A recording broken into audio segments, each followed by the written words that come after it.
Hello, this is Dana Scranton, and welcome back to our ongoing mini-series on the 9 influential variables in engagement and buying decisions. This is part of a larger series on digital psychology.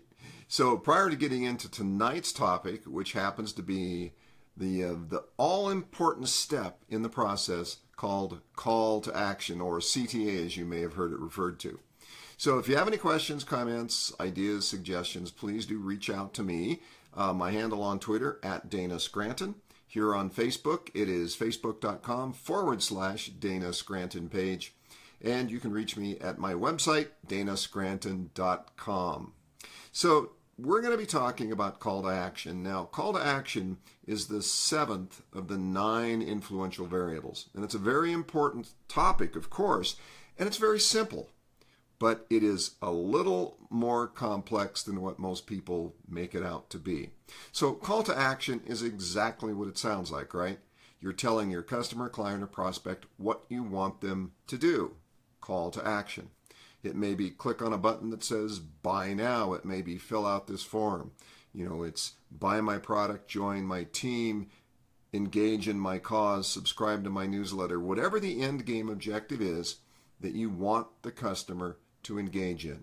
You tell them what to do. That's called a call to action. However, a call to action is really more than just a simple step. It's a process.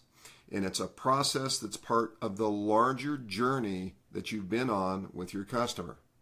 You see, in the beginning, way back when we started this video series, we were talking about creating a journey, creating an experience that helps you sustain engagement with your customer. And this particular step, this variable, call to action, is no different. The call to action to some is an end point. They sold you something, they're off to the next customer. In a digital world, in today's world of global e-commerce, that's the wrong attitude. The right attitude is a call to action is opening the door to the next phase of the journey. A call to action is availing them to the possibilities beyond the benefits they're about to receive for having made the decision, right?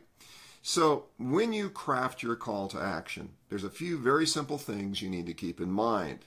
First of all, tell them exactly what you want them to do. Don't be oblique, don't be vague.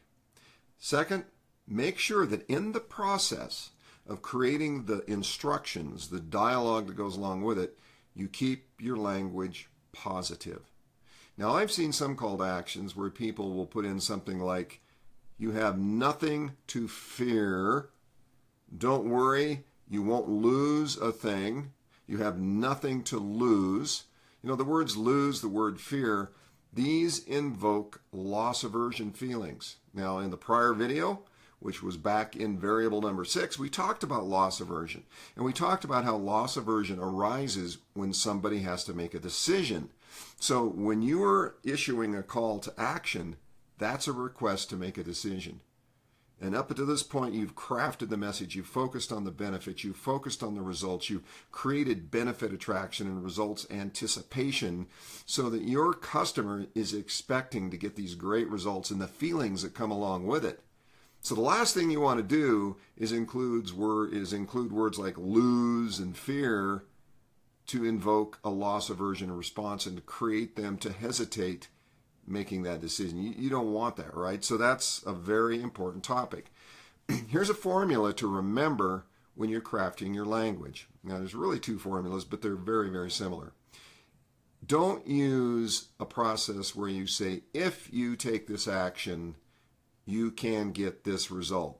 When you say if is uncertainty. Replace if with this. When you take this action, then you get this result. It's a simple logic flow, but the difference is instead of if then, you're using when then. Another way to remember that is do this so that.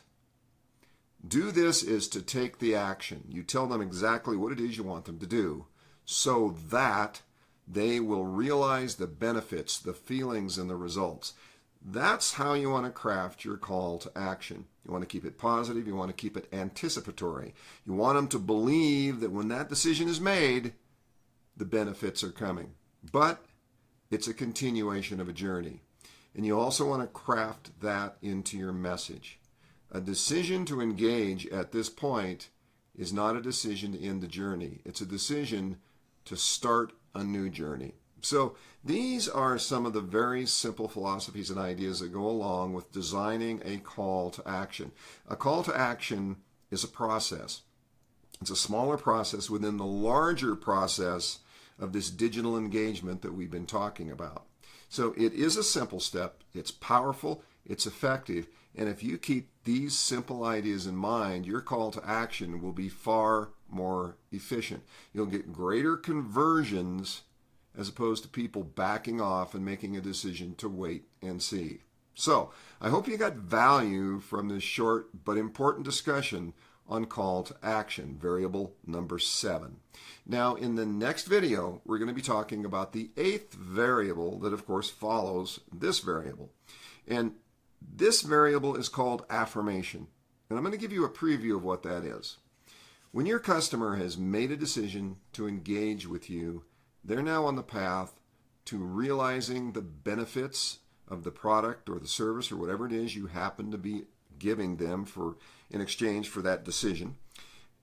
And you want to affirm that they've made the right decision. You want to affirm the results, because you need to reinforce the fact that they made the right decision, that the feelings were proper and appropriate, and they're going to get the result they want. So in that next video, we're going to talk about how to do that. You know, what is the appropriate timing? How do you integrate the words? How do you continue the flow up to the 9th variable, which we'll get to shortly. All right, well, again, this is Dana Scranton. And if you have any questions, comments, ideas, suggestions, please do reach out to me. And again, on Facebook, it's facebook.com/DanaScranton page. Twitter is @DanaScranton, and the website, DanaScranton.com. So take care, and we'll see you in the next video.